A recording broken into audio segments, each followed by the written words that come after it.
Ja, noch einmal ein herzliches Willkommen, ein schönes Grüß Gott und auch an alle, die uns zusehen heute, morgen hier in Österreich, aber auch in Deutschland und in der benachbarten Schweiz. Wir sind froh, dass ihr mit dabei seid und wir wollen die Leute, die online mit dabei sind, bitte auch kraftvoll, begeisternd, liebevoll begrüßen. Können wir das machen gemeinsam? Schön, dass... Wir freuen uns riesig. Ja, es wurde schon angekündigt, wir haben heute wieder einen Gastsprecher und zwar denselben von letzter Woche. Und Dr. Michael Gabbert ist wieder in the house und so ein bisschen Deutsch-Englisch vermischen, dann versteht man ja auch. Ja? Aber das ist eine Premiere, eine absolute Premiere. Ich habe noch, glaube ich, noch nie in den letzten 2 Jahrzehnten, wo ich Pastor bin hier in der Oase Church, den gleichen oder denselben, besser gesagt, denselben Gastsprecher hintereinander zweimal gehabt. Also ihr könnt euch vorstellen, wie groß mein Vertrauen ist, wie hoch meine Begeisterung ist und wie sehr ich diesen Mann, der heute wieder zu uns spricht, schätze. Und das ist ganz, ganz wichtig. Und ich habe ihn das erste Mal getroffen vor 20 Jahren, wo er eine Gemeinde gegründet hat in einem Klassenzimmer. Sag einmal Klassenzimmer. Ja, in einer Mittelschule, Klassenzimmer. Interessanterweise in dem Klassenzimmer, wo ich 10 Jahre vorher die Christi kennengelernt habe. Also in der gleichen Schule zumindest. Und später wurde diese Schule in ein allgemeines Gebäude verwandelt und die haben im Klassenzimmer dort die Gemeinde gegründet.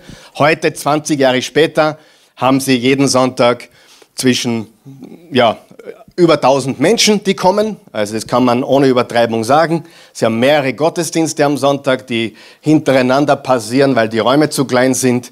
Und wir freuen uns riesig, dass er dabei ist. Die heutige Botschaft wird lauten, Unsichtbare Wirklichkeiten erkennen. Und vielleicht kann man noch einblenden, wer der Dr. Michael Gabbert ist, wer der Pastor Michael ist. Haben wir das da? Genau. Er ist der Hauptpastor der Evergreen Church in Bixby, Oklahoma. Das ist so quasi das Mödling. Ja, Bixby ist das Mödling von Tulsa, Oklahoma. Tulsa, Oklahoma ist die Metropole, Bixby ist das Mödling. Ja, verstehen wir das alle? Ja. Die Analogie, okay. Also Bixby ist ein Vorort im Süden von Tulsa, Oklahoma und hat das 1999 gegründet. Und sein Hauptanliegen ist eben, eine stabile Kirche zu bauen und er trainiert Jesus Nachfolger und bildet Führungspersönlichkeiten für den christlichen Dienst aus. Er ist Professor für Geschichte des Christentums. Also wenn du was wissen willst über das Christentum, dann kannst du ihn heute gerne fragen. Wir stehen im Anschluss auch zur Verfügung. Er tut das in Dallas, Texas und er hat einen Doktortitel in der Kirchengeschichte. Den hat er erworben 1991. Wer freut sich auf die heutige Botschaft? Wer hat seinen Erwarter eingeschaltet? Wer ist schon warm gefahren heute?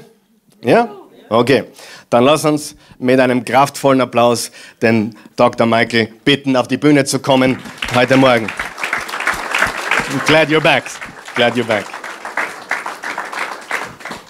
It is a great honor to be back with this church again. Es ist eine große Ehre, dass ich wieder zum zweiten Mal heute hier sein darf. Your wonderful pastor shows me great trust by allowing me to speak 2 times to his people. Also wir haben ein großes Vertrauen in ihm, weil er schon zum zweiten Mal hier reden darf. And I show him great trust by allowing him to introduce me in a language I don't understand. Und ich vertraue ihm sehr, dass er mich gescheit vorstellt in einer Sprache, die ich nicht verstehe. I want to take just a moment to introduce my best friend. I'm traveling through Europe with my wife Diane. Also ich möchte kurz einen Moment Zeit nehmen, meinen besten Freund, meine beste Freundin, meine Frau vorzustellen, die Diane, da in der 4. Reihe.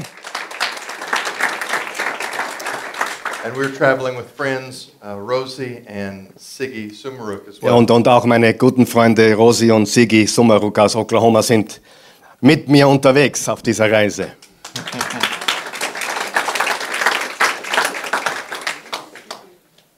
We have been married now for about 37.5 years. Wir sind jetzt 37,5 Jahre verheiratet. I was just a child when we got married. Ich war ein Kleinkind, als wir geheiratet haben. When we married, I had just turned my 20th birthday. Als wir geheiratet haben, bin ich gerade 20 geworden. We were students in the university together. Wir waren gemeinsam Studenten auf der Universität. And she came to me one day so excited. Und eines Tages kam sie voller Begeisterung zu mir gerannt. She said, I found it. Und sie hat gesagt, ich hab's gefunden. Okay, what did you find? Was hast du gefunden? I found a place for us to live after we get married. Ich habe einen Platz gefunden, wo wir wohnen können, nachdem wir geheiratet haben. Come see it. We have to rent it before it's gone. Komm schnell, wir müssen es mieten, bevor es weg ist. Okay. Let's go see it. Und ich habe gesagt, ja, schauen wir uns an, komm, schau mal. She took me 1 block from campus. Sie haben mich, 100 Meter vom Universitätscampus hat sie mir das dann gezeigt, wo die Wohnung ist. To a house of sticks. Also eine Holzhütte im Prinzip, also genau, This Holzhütte. was, I don't know the word, this was a shack. Ja, eine Holzhütte. Yeah. Wood walls Holzwände, with knot holes all the way through. also mit Löchern, wo du durch die Mauer schauen konntest. No air conditioning. Keine Klimaanlage. A heater that only worked about 3 feet away. Ein Heizgerät, das nur circa 1 Meter weit gestrahlt hat. Carpet that was just sections that had just been put in. Ein Fleckerlteppich, Ja, quasi so zusammengestückelte Teppichstücke. The floor slanted. Der Boden war ein bisschen schief. So when we slept in the bed, every morning all the sheets were on the floor. Als wir im Bett geschlafen haben, sind wir also quasi runter gerutscht. When the temperature was 38 or 39, we died of heat. Als die Temperatur so um die 38, 39 war, sind wir fast vor Hitze umgekommen. When the temperature was below 0, we froze to death. Und als es dann unter Null war, sind wir fast zu Tode gefroren. It was a terrible house. Es war ein fürchterliches Haus. But just when I was about to say, this is a terrible house, Aber in dem Moment, wo ich sagen wollte, das Haus ist furchtbar, I saw in her face that she could see something in that house that I couldn't see. habe ich in ihrem Gesicht gesehen, dass sie in diesem Haus oder an diesem Haus etwas sehen konnte, was ich nicht sehen konnte. In her mind, she saw our first home. In ihrem Gedanken sah sie unser erstes Zuhause.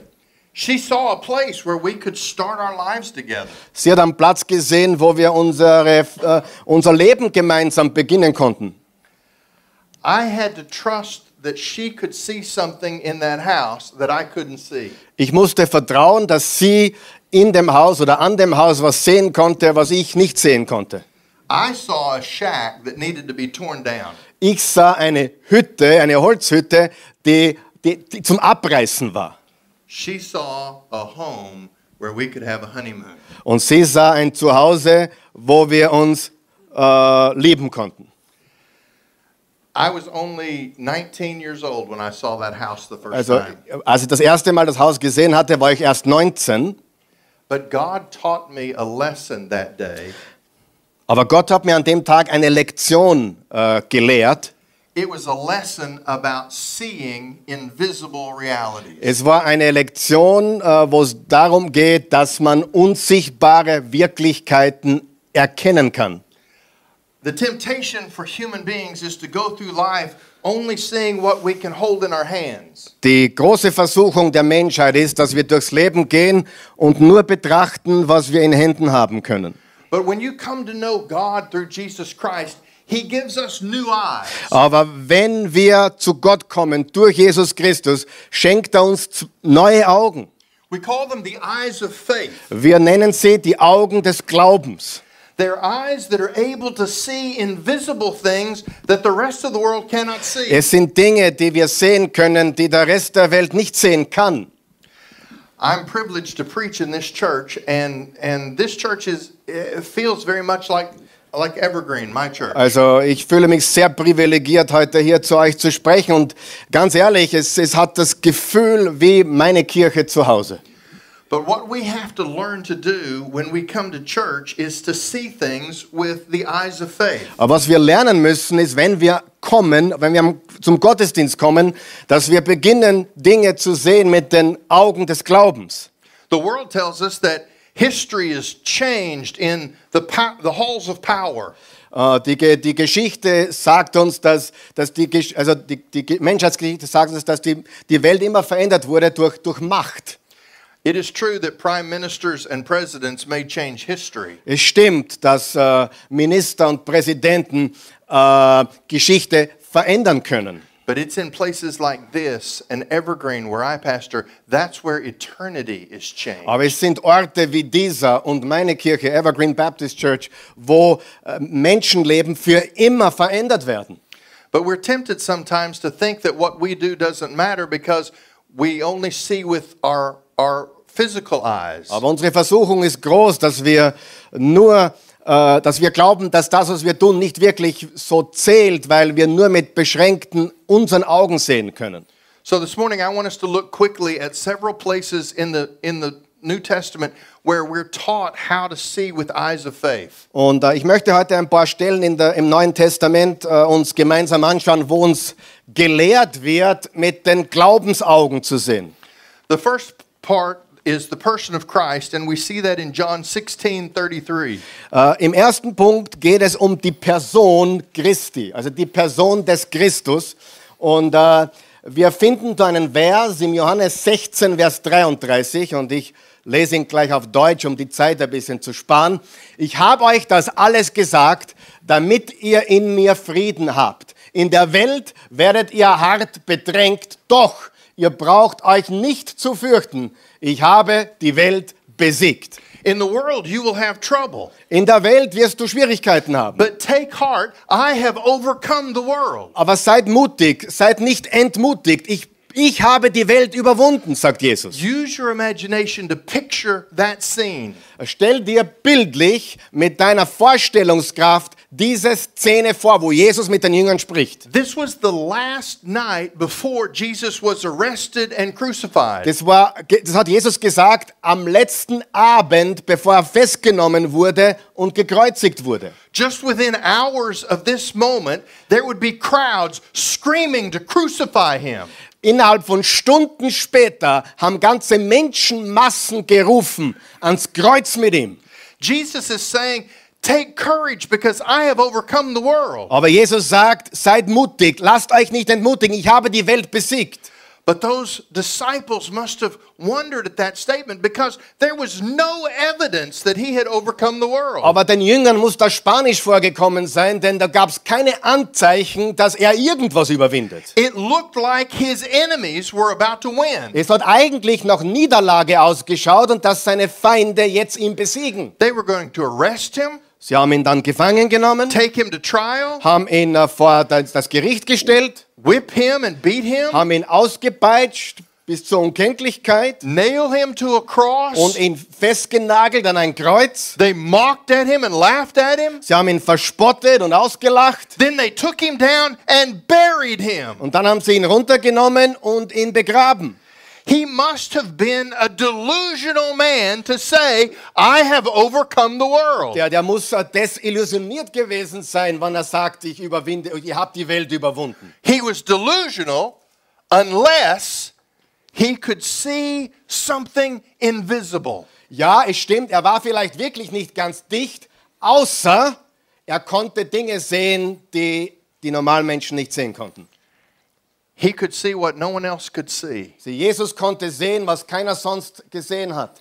He could see the plan of God unfolding. Er hat den Plan Gottes gesehen, wie er sich ausrollt. He could see salvation coming to the world. Er hat gesehen, dass das Heil und die Erlösung zur Welt kommt. The next day on the cross, they would hear him cry, "It is finished." Am nächsten Tag am Kreuz hat er geschrien oder ausgerufen, es ist vollbracht. They thought he was talking about the pain of crucifixion. Und die Leute dachten, er meint jetzt endlich ist der Schmerz der Kreuzigung vorbei. They thought he was talking about his life being finished. Die glaubten, dass er meinte, sein Leben ist jetzt vorbei. But when he said it is finished, Aber als er gesagt hat, es ist vollbracht, he was talking about the plan of God to secure redemption for anyone who would come. als er es ist vollbracht gesagt hat, hat er darüber geredet, dass der ewige Erlösungsplan Gottes für uns Menschen vollbracht ist. The disciples would finally understand why he said, I have overcome the world. Später erst haben die Jünger verstanden, was er gemeint hat mit der Aussage, ich habe die Welt besiegt. We see Christianity persecuted all over the world in our generation. Wir sehen heute in unserer Generation das Christentum auf der ganzen Welt verfolgt. We need eyes of faith to see the truth that even today for us, Jesus has overcome the world. Wir müssen erkennen und mit den Augen des Glaubens sehen, dass es auch für uns gilt. Er hat die Welt besiegt. Look at the position of a Christian that is described in 1 John 2:13. Schauen wir uns den nächsten Punkt an. Nummer 2, wo wir etwas lernen, nämlich die Position eines Christus-Nachfolgers. John 2:13. 1. Johannes 2,13. John, Gospel of John? No, First, First yes, John. good. 1 John. 1. Johannes 2, Vers 13. Ihr Väter und Mütter, ich gebe es euch schriftlich. Ist es nicht gut, schriftlich zu haben? Ihr habt den erkannt, der von Anfang an da ist. Das ist Jesus. Ihr jungen Leute, ich gebe es euch schriftlich. Ihr habt den Bösen oder den Teufel besiegt. The Apostle John said, I write to you, young men, because you have overcome the evil one. Ihr habt den Bösen oder ihr habt den Teufel besiegt, sagt Johannes. These words were written by an exiled pastor to a persecuted church. Diese Worte wurden geschrieben, gesagt von einem Pastor, der im Exil, der verbannt war, auf eine Gefängnisinsel, und er hat es geschrieben an eine verfolgte Gemeinde.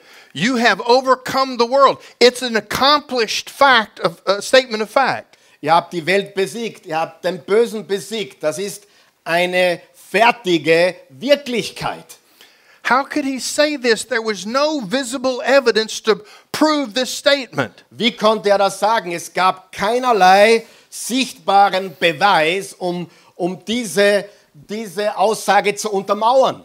Young men, you have already overcome the evil one with good. Er sagt ihnen, hey junge Leute, ihr habt den Bösen bereits besiegt. Es ist passiert. The young men who heard that for the first time must have thought to themselves, this is an old man who's out of touch with reality. Die jungen Leute haben vielleicht gedacht, wie es auch heute manchmal ist, der alte Mann hat den Bezug zur Realität verloren. We live in the Roman Empire. How can he say we've overcome the evil one? Wir leben in diesem bösen römischen Reich und wie kann der behaupten, wir hätten den Bösen besiegt?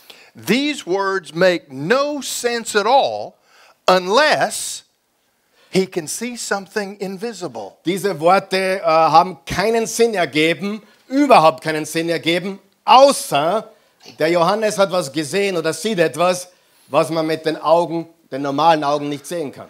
This pastor was almost 100 years old. Dieser Pastor, Johannes, war fast 100 Jahre alt. But with eyes of faith, he saw the political power of Rome declining. Aber mit den Augen des Glaubens sah er die Macht des römischen Reiches abwärts gehen. And he saw the kingdom of God rising and knew that that would be the kingdom that would last forever. Und er sah das Reich Gottes emporkommen und dass dieses Reich Gottes für immer und ewig bestehen würde. Young men, you have defeated the evil one with good. Ihr jungen Leute, ihr habt den Bösen für immer besiegt.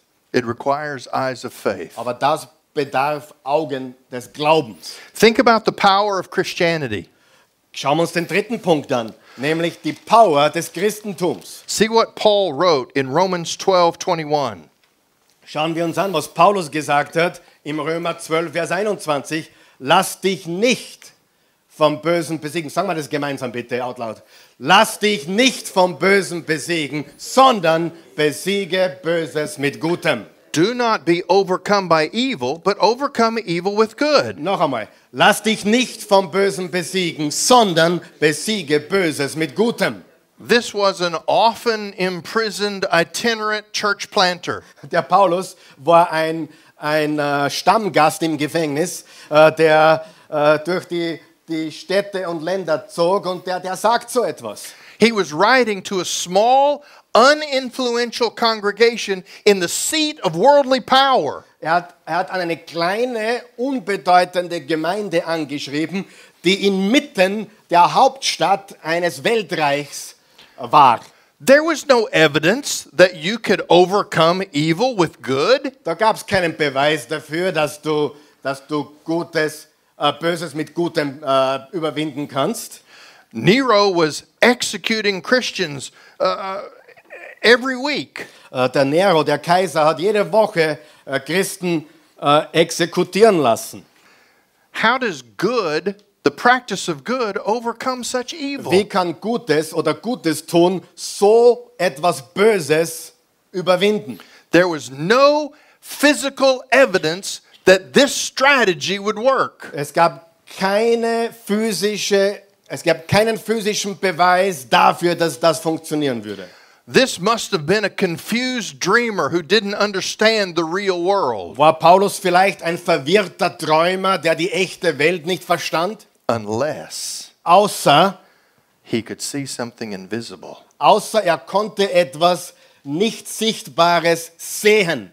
Unless he could see that evil was destined to be destroyed. Außer er konnte sehen mit den Augen des Glaubens, dass das Böse eines Tages für immer vernichtet würde. Even empires that stand against God, he knew they would never last. Er wusste, dass Reiche, die gegen Gott aufgestellt waren, niemals andauern konnten.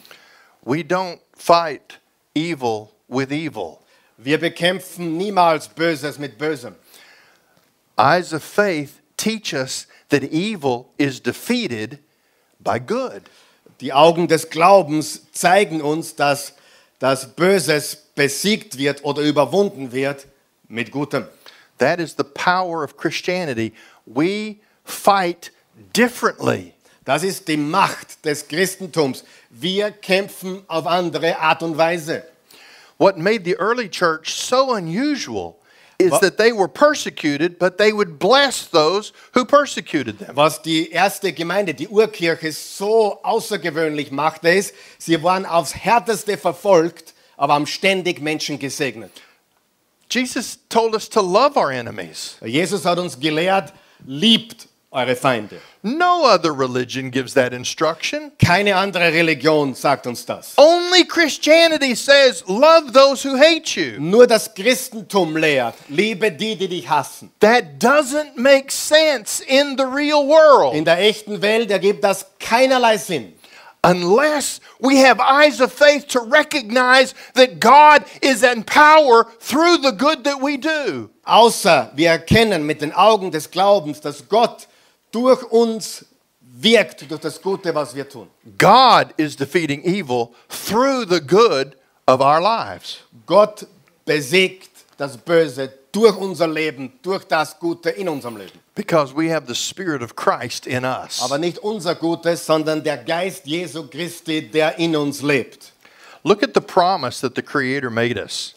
Und schauen wir uns den vierten Punkt an, nämlich das Versprechen unseres Schöpfers. It's Revelation 21, verse 7. Und das ist in Offenbarung 21,7. That verse I must have forgotten, Okay. but I'll read it, no problem. Okay. Offenbarung 21, Vers 7. Kann mal jemand schnell das Mikrofon halten? Oh, you can hold it for me. Thank you. I'm glad I have somebody. Yeah. 21:7. Einen Vers leider irgendwie verschwitzt. Thank you very much. Offenbarung 21,7 sagt uns Folgendes: Wer den Kampf besteht, wird das alles erben. Ich werde sein Gott und er wird mein Sohn sein. To the one who overcomes, God says he will be our God. Der überwindet, sagt Gott oder sagt Jesus hier, ich werde sein Gott und er wird mein Sohn sein. The book of Revelation is a series of visions that were given to the Apostle John in his last years. Die Offenbarung des Johannes, die Offenbarung war ein Buch von mehreren Visionen, die Jesus ihm gegeben hat in den letzten Tagen seines Lebens hier auf der Erde. He was allowed to see and record invisible realities. Er hat sehen dürfen und aufschreiben dürfen Visionen und Dinge, die er gesehen hat. He hears God make the most remarkable promise. Und er hört, wie Gott zu ihm über die gewaltigste Verheißung, das gewaltigste Versprechen spricht. Das Versprechen des Schöpfers. To the one who overcomes, I will be his God and he will be my son. Wer überwindet oder der überwindet, ich werde ihr oder sein Gott sein und er oder sie wird mein Sohn oder meine Tochter sein. He's promising a personal relationship with us. Er verspricht uns eine persönliche Beziehung mit uns. We have people in our generation all the time that say, I don't believe in God. He doesn't make sense. Wir haben Menschen in unserer Generation, die andauernd Dinge sagen, wie ich glaube nicht an Gott. Es ergibt alles keinen Sinn. The motto of a secular society is, seeing is believing. Das Motto der säkularen Gesellschaft ist, sehen ist Glauben. But with the eyes of faith, Christians understand that the truth is, believing is seeing. Aber wir gläubige Christen, wir Jesus Nachfolger erkennen, dass es umgekehrt ist. Wenn wir wirklich glauben, dann sehen wir. We believe Jesus and he resides in us. Wir glauben Jesus und er nimmt Wohnung in uns. And only then are we able to see things that are invisible to the rest of the world. Nur dann können wir Dinge wahrnehmen und sehen, die der Rest der Welt nicht sehen kann. The entire Bible is full of examples. Die gesamte Bibel ist voll mit Beispielen davon. In Genesis 12, Abraham followed a God he couldn't see to a land that he'd never been to. In Genesis 12, im 1. Mose 12, ist Abraham Gott gefolgt in ein Land, was er vorher nie gesehen hat. It didn't make any Es sense hat überhaupt keinen Sinn ergeben. unless he could see something invisible. Außer er konnte etwas Unsichtbares sehen. In 1 Kings 18, Im 1. Könige 18 Elijah stands by himself against 850 false prophets. da stand Elia gegen 800 falsche Propheten. Er stand ihnen gegenüber. He invites God to drop fire from heaven. Er lädt Gott ein, sein Feuer vom Himmel regnen zu lassen.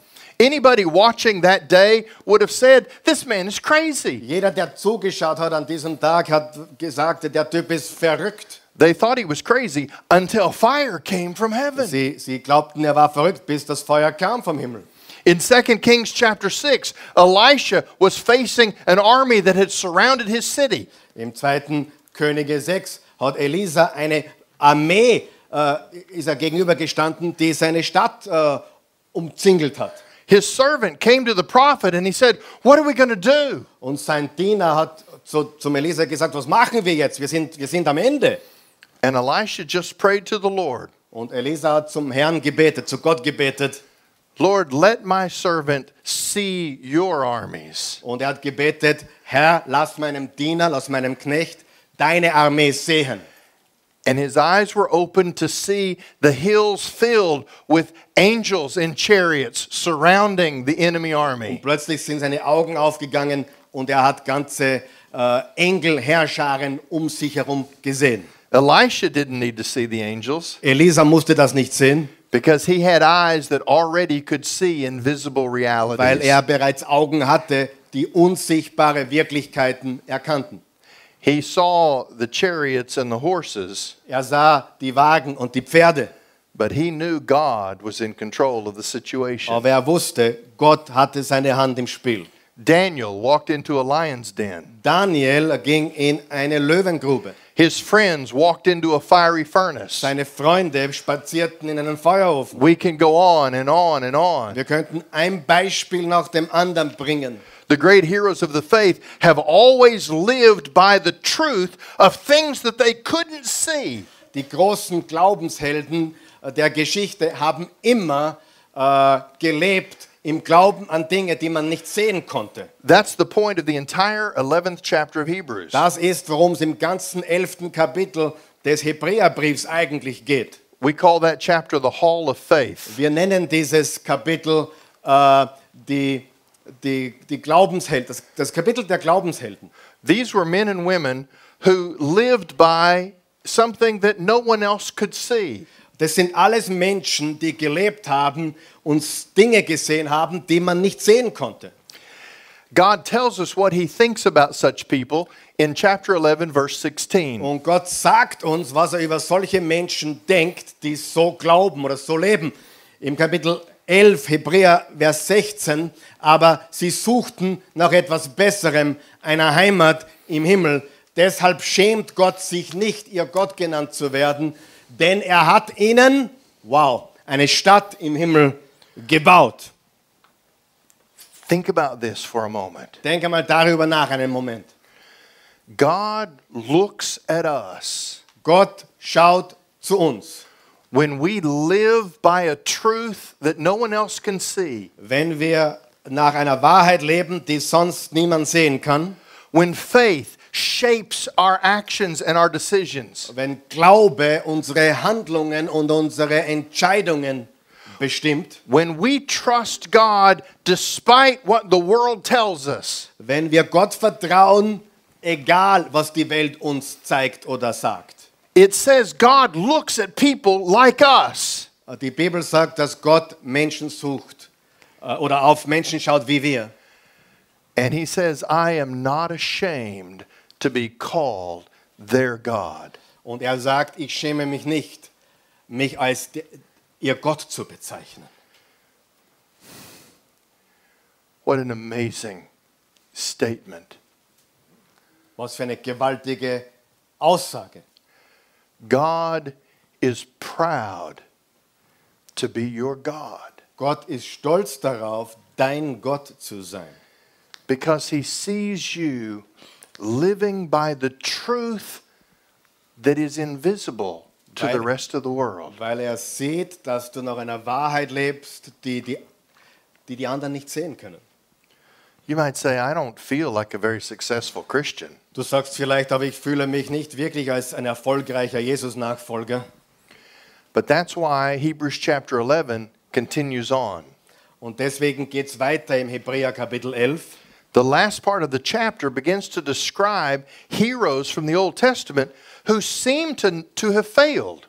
Und dann im letzteren Teil des 11. Kapitels vom Hebräerbrief wird gesprochen über Menschen, wo es ausgeschaut hat, als hätten sie versagt. It says that some were tortured and refused to be released. Dann steht dort geschrieben, dass einige gefoltert wurden und sie haben sich geweigert, auszubrechen. Some faced mocking and beatings. Manche sind geschlagen worden und verspottet worden. Others were chained and put into prison. Manche sind festgekettet worden und in den Kerker geworfen worden. They were stoned. Manche wurden gesteinigt. They were sawn in two. Sie wurden entzwei geschnitten. They were put to death by the sword. Sie wurden durch das Schwert getötet. They were poor, Sie waren arm, persecuted, verfolgt, mistreated. schlecht behandelt. But the most amazing thing Aber das Erstaunlichste von allem is in verse 38. steht im Vers 38. Die Welt war es nicht wert, sie in ihrer Mitte zu haben. God looks at us in our weakness and in our failure. Gott sieht uns in unserer Schwäche und in unserem Versagen. He says, look at that one, Und er sagt, schau dir den einmal an. and look at that one, Und schau dir die an. and look at that one, Und die. and look at that one. Und schau dir den an. The world doesn't deserve them. Die Welt ist es nicht wert, dass du da bist. We're often tempted to feel like the church is weak and is not making progress. Wir haben oft den Eindruck, die Gemeinde, die Kirche ist schwach und es geht nichts weiter. But with eyes that see invisible realities, Aber mit Augen, die unsichtbare Wahrheiten erkennen können, we confirm that the Word of God is true. bestätigen wir, dass Gottes Wort die Wahrheit ist. We confirm that the church is God's strategy to change the world. Und wir bestätigen, dass eine Gemeinde wie diese und viele andere Gemeinden die Strategie ist, wie die Welt verändert wird. While the politicians try and change history, Die Politiker wollen die Geschichte verändern. the church is changing Die eternity. Gemeinde verändert die Ewigkeit. We are not losing the battle. Und wir verlieren die Schlacht gewiss nicht. It is with eyes of faith that we see there is victory on the way for us. Mit Augen des Glaubens sehen wir, dass der Sieg auf dem Weg ist zu uns. There will be a day Es wird einen Tag geben, where we will be going about our normal everyday business. wo wir unser ganz normales tägliche Geschäft verrichten. And the sky will split open. Und der Himmel wird sich entzweien. And there will be a Lord who appears to us. Und da wird ein Herr kommen, der uns erscheint. This time he won't come disguised as a baby in an out-of-the-way manger. Dieses Mal kommt er nicht als kleines Baby in einem unbedeutenden Stall. He won't be hidden in a small town out of the way of the busy traffic patterns of the world. Er wird nicht versteckt sein in einem Stall oder in einem Ort, wo niemand hinkommt. The next time he will come as a king. Das nächste Mal kommt er als König aller Könige.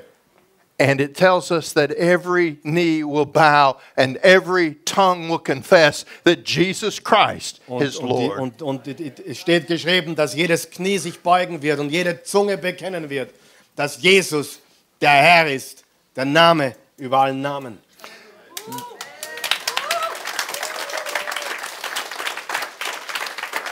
This pastor Yes. and this church, Dieser Pastor, wir als Gemeinde, you are changing the world. wir verändern die Welt.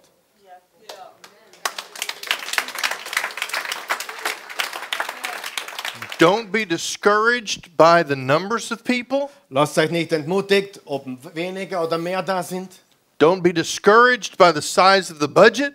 Lasst euch nicht entmutigt von der Größe des Budgets. See invisible realities. Beginnen wir zu sehen die unsichtbaren Wirklichkeiten. With the eyes of faith, see that God is winning here through you. Sieh mit deinen Augen des Glaubens, dass Gott gewinnt. Er gewinnt durch dich, durch uns alle, durch dich und mich. Wir gewinnen diesen Kampf. The world says seeing is believing. Die Welt sagt, sehen ist Glauben. We say believing is seeing. Und wir sagen, Glauben ist sehen. Do you believe? Glaubst du? Do you see? Siehst du? We win. Wir gewinnen. Amen. Amen. Halleluja.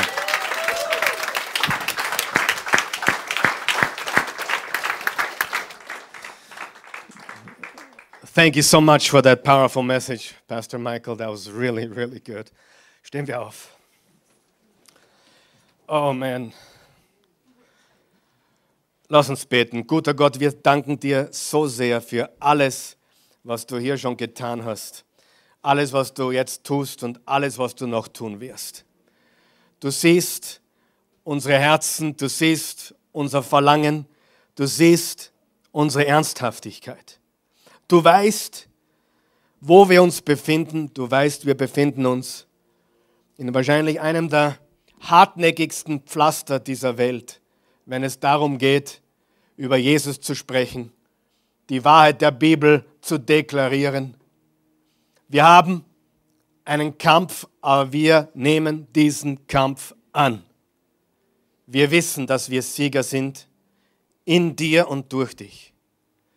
Danke Gott, dass du uns immer wieder neuen Mut gibst, neue Freude schenkst und dass du bei uns bist alle Tage bis ans Ende der Zeit. Jesus, wir danken dir dafür, dass du der König aller Könige bist. Wir glauben es. Du bist der Herr aller Herren. Du bist der Name über allen Namen. Du bist das Alpha und das Omega. Du bist der Anfang und das Ende. Du bist alles dazwischen. Gott, wo wären wir ohne dich? Wie unvorstellbar, ohne dir, ohne dich zu leben. Und vielleicht bist du heute Morgen hier oder du siehst diesen Gottesdienst zu Hause oder unterwegs an, wo immer du bist, hier oder dort oder egal wo. Und diese Botschaft hat heute zu dir gesprochen. Logik sagt dir, dass es etwas geben muss, das man nicht sieht. Logik sagt uns, dass aus nichts nichts werden kann. Und du hast heute verstanden, ja, ich glaube, es gibt einen Gott. Und du gehst noch einen Schritt weiter, ich glaube, Jesus ist Gott. Und ich glaube, Jesus, Gott wurde Mensch und hat hier gelebt. Und er kam aus einem einzigen Grund, um zu sterben. Zu sterben und dann triumphierend den Tod zu besiegen. Jesus, der Grund, warum wir Sieger sind, ist, weil du der ultimative Sieger bist. Wir gehören zu dir. Und wenn du hier bist oder zuschaust und du weißt nicht, wo du hingehörst, du kennst diesen Christus nicht, die Person. Sieh, Gott ist Liebe. Energie kann nicht lieben. Die Steckdose kann dich nicht lieben. Ich muss immer so lachen, wenn Menschen sagen Energie. Nein, Gott ist nicht Energie. Weil Energie kann nicht leben. Oh, ich glaube an das Universum. Das ist schön und nett, aber leider falsch. Das Universum ist keine Person. Gott ist eine Person, hörst du mich? Gott ist eine Person und deswegen, Gott ist Liebe. Und wenn ich so im Internet unterwegs bin und diese komischen Zitate lese über wie bestellst beim Universum oder die Energie aussenden oder whatever, mir wird schlecht. Die Menschen sind verführt. Gott ist kein Universum, er machte das Universum. Gott ist keine Energie, er schuf alle Energie. Nur eine Person kann dich lieb haben. Er ist die Liebe, die bedingungslose Liebe. Und es ist Zeit, dass wir aufstehen. Alle, die wir da sind und alle, die wir da dazugehören, dass wir aufstehen und sagen, genug ist genug. Wir werden leuchten wie nie zuvor und wir werden gewinnen und überwinden wie nie zuvor. Wenn du diesen Jesus haben möchtest, heute ist dein Tag. Bete einfach mit uns, sag, guter Gott, ich komme zu dir, wie ich bin. Ich bin ein Sünder. Ich brauche einen Retter. Jesus sei mein Retter. Und laut und klar bekenne ich jetzt, Jesus, mein Herr und mein Gott, du bist der Christus, du bist der Messias, der Sohn des lebendigen Gottes. Komm in mein Leben, verwandle mich, ich gehöre dir, ich folge dir nach. Ich glaube, dass du gestorben bist für alle meine Sünden, dass ich jetzt sündenfrei bin, dass du mir vergeben hast und dass die Ewigkeit mit dir im Himmel ist. Und ich deklariere jetzt, das kann mir niemand mehr nehmen. Never ever. Niemals. Ich bin neu geboren. In Jesu Namen. Amen.